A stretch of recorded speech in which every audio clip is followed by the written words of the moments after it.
Today's review is for the Netflix original series, The Witcher, starring Henry Cavill. He portrays The Witcher, and his name is Geralt of Rivia. Now, last time I seen my man Henry, he was fighting other beings in Justice League. Also, he had a nice stint in Tom Cruise Mission Impossible Fallout. So it's been a while since we've seen him, with things kind of going crazy over in Warner Brothers. He slipped into something cool and new. You know, Netflix is really pulling A, B, C-list stars and bringing them over to do their own little, movie thing here. And I gotta say, I was very impressed. Now, I'll be honest, I know nothing of the video game. I know nothing of the books when it comes to The Witcher. I have no prior knowledge. But I do understand that the character is kind of reserved, doesn't do a whole lot of talking when need to. It's just, he speaks when he absolutely has to speak. And what The Witcher is, he's a mutant. He gets paid coins to go out and kill monsters and goblins and ghouls and dragons, and to make his money to live in a world full of monsters, but really, the humans might be the worst monsters of all. And I binge watched this over the weekend, and I thoroughly enjoyed this show.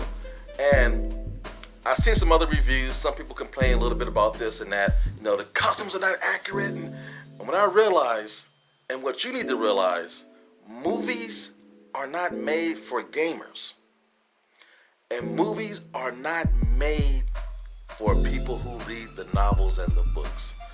Hollywood goes after people who spend money on movies.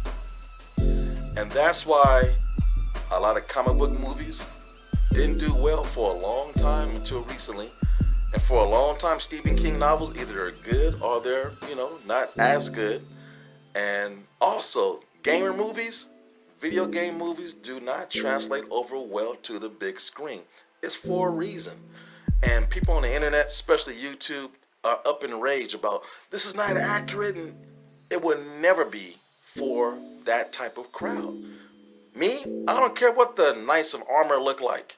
They're supposed to be all black with gold and red. I don't give a hot damn. Is the story good? The action is good?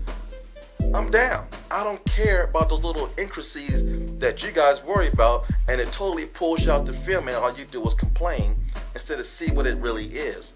You can't recreate everything from comic book, from books, from video game. It's absolutely impossible. And when it is accurate, you still ain't happy.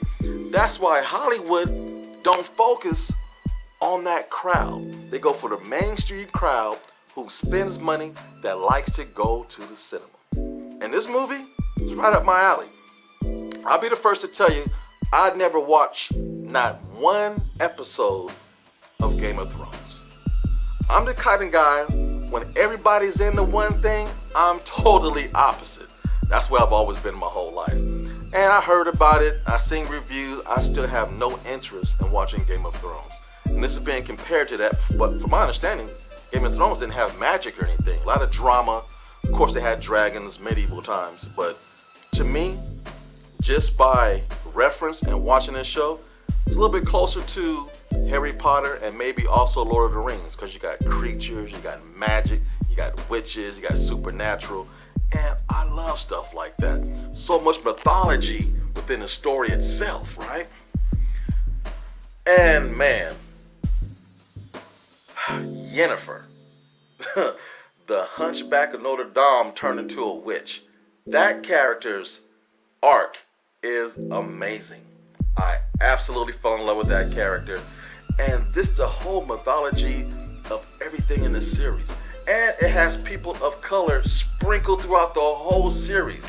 Most of these medieval movies and stuff, bunch of white folks running around with armor, with accents. This was visually accurate.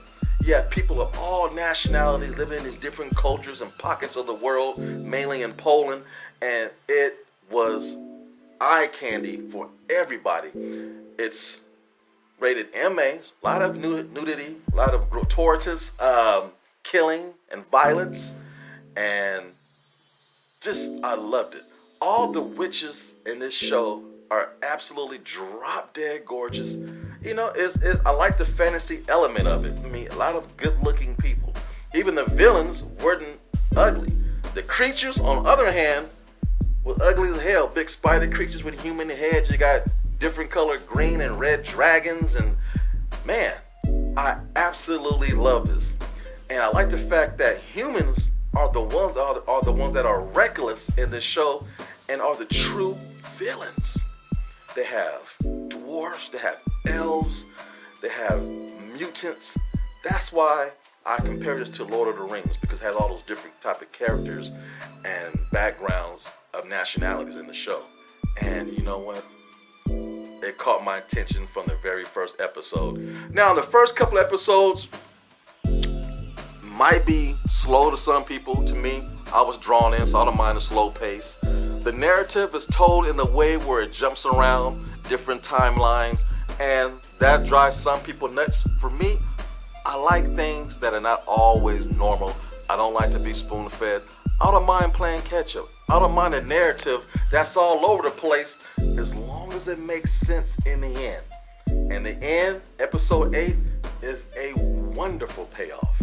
And I love stories like this. The only thing I seen wrong with this show, Henry had a hard time keeping that accent through the whole show. You know, he's probably not a true thespian, but it's hard to do that voice over and over and over through a series of shows and movies. I remember being in high school, my freshman year, I was Romeo and Romeo and Juliet the play. I have a little theater background, and it was unique because my teacher wanted to do something that was groundbreaking back then, and they had a black Romeo and a white Juliet, so it was cool. But I remember getting into character, having to wear makeup, eye makeup, and shadow all over your face because you gotta look good on stage. And being a thespian, it's so much fun. You get into character, and you change your voice, you change your gestures, and Henry Cavill could not do that through the whole film, but I guess he didn't have to, you know what I mean? And was the word fuck invented back in medieval days? Because everybody in this movie used the word fuck like it was just a thing to say way back then. I don't know if that word even existed way back then, but I don't know. It's fantasy, who cares? But the arc of these characters, the Witcher, the princess, the main witch, and man, you don't understand it, especially somebody like me who has nothing about the history of this, but when it all starts taking place and comes together, it's a very interesting story, and it ends on a cliffhanger. I cannot wait for season 2. The Witcher totally is a great show, and you know, I like love stories that are non-traditional. How these creatures and witches cannot give birth to a youngins because they gave up certain parts of their body to gain power. And when you get older, you fall in love, you want to have kids, you want to have lineage to live behind, and you can't, man. Either you blessed with the powers, or you're a normal human being with hopes for a better life, and you might not get it. Even if you have kids, they might be killed. Because in this show, children, men, women are slaughtered on a daily basis. They spare nobody on this show. People are being slaughtered. When I say gratuitous, it is gross. Heads are getting chopped off, limbs. But man, one thing I liked about this show, the witches teamed up with some of the castles and the royalty around the world. So they had a covenant and also branched off and started other things and had a brotherhood. And the witches were in battle along with all the military. And I thought that was very unique. And they had very cool ways of fighting. They would throw these little jars of blue magic out. Then the military men would shoot bow and arrows and blow them open. And all this magic and fire and destruction would come out of that little bottle and just destroy people. The battles are epic. The killings are wonderful. And I really enjoyed it. You got witches getting down and dirty. They can run through portals to different worlds, and it's really, really, really fun. And the budget they spent, Netflix is spending money left and right because the special effects, CGI was absolutely fantastic. Is everything absolutely perfect? No, not at all, but as long as you're entertained, you're sitting at home, and granted, this is wintertime. I don't want to be out in the cold, standing in line and shaking and shivering, and I can stay at home with the heater, sweats and socks, and chill and watch a good film that's 8 hours long, because each episode is an hour. They're not cheating you out with 30 minutes, 45 minutes. No, each episode is about an hour, and you get full access to the greatness of this show, man. I had a wonderful time. You got stars in the making. You got previous stars getting back to the small screen, but in a big way. The Watcher, have you seen it? Did you binge it like I did? Do you think Henry Cavill made a nice return after playing Superman for so long? Hey, the son of Geralt is now the Witcher. And man, I like the long gray hair, and the dude be getting down. And also the guy from the bar, the singer, it has comic relief. It can be a little annoying at times, but seeing relationships develop throughout the show is really, really, really cool. I got invested in these characters, whether they were evil or not. And see, again, this show is all about destiny and all about chaos. And chaos is something, if you're born in it, you know how to deal with it, and you know how to inflict it on other people's. That's key. Destiny is the main topic through this whole show. And a lot of it I don't understand, because again, this is all new to me. And I guess some questions will be answered in the second season, because it ends on a cliffhanger. I'm like, man, I'm on more. But no, pump your brakes. You gotta wait another year. Netflix, you're doing the damn thing. But in the meantime, like, share, subscribe, and tell all your friends. And more importantly, leave your comments down low.